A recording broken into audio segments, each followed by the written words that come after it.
Doctor doctor ஆ doctor எங்க குழந்தைக்கு என்னாச்சு? ப்ளீஸ் டாக்டர், எதையும் மறைக்காம உண்மையை சொல்லிடுங்க. மாறன், சொல்லுங்க டாக்டர். விஷயம் ரொம்ப காம்ப்ளிகேட் ஆனதுக்கப்புறம் நீங்க சொல்லி அதுக்கப்புறம்லாம் எங்களால் அதுலேருந்து மீண்டு வரவே முடியாது. மாறன், அவ மூளையில இருக்க நரம்புல சின்னதா ஒரு அடைப்பு இருந்துச்சு. அதுக்கு தான் இவ்வளவு நாள் மருந்து மாத்திரை கொடுத்தோம். ஆனா இப்போ அந்த அடைப்பு இன்னும் பெருசா இருக்கு.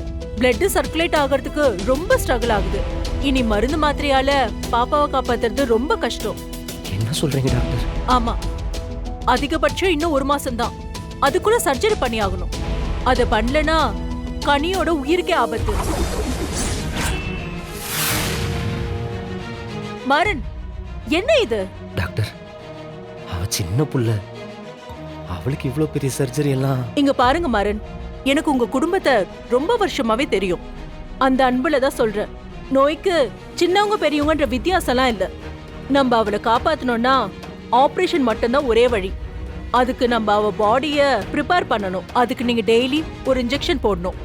கொடுக்கிற டேப்லெட்ஸ், மருந்து எல்லாத்தையும் ஒரு நாள் கூட மிஸ் ஆகாம கொடுக்கணும். 30 நாள் இந்த இன்ஜெக்ஷனை போட்டு முடிச்சு அதுக்கப்புறம் தான் இந்த ஆபரேஷனே பண்ண முடியும். முக்கியமான விஷயம், ஒரு நாள் கூட டோஸ் மிஸ் ஆகவே கூடாது. புரிஞ்சுக்கோங்க.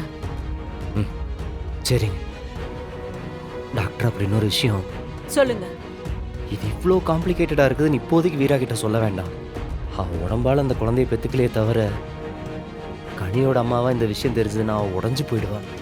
அதுக்கப்புறம் அவளை என்னால மீட்டு கொண்டு வர முடியாது. Please doctor. ஆனா சர்ஜரி பண்ண போறோமே மாறன், அப்படி இருக்கும்போது சொல்லலாமே. அதுக்குள்ள நானே கொஞ்சம் கொஞ்சமா பக்குவமா சொல்லி புரிய வச்சிடறேன் டாக்டர். நீங்க சொல்ல வேண்டாம். சரிங்க மாறன், அது உங்க விருப்பம். ஆனா குழந்தைய ரொம்ப கவனமா பாத்துக்கணும்.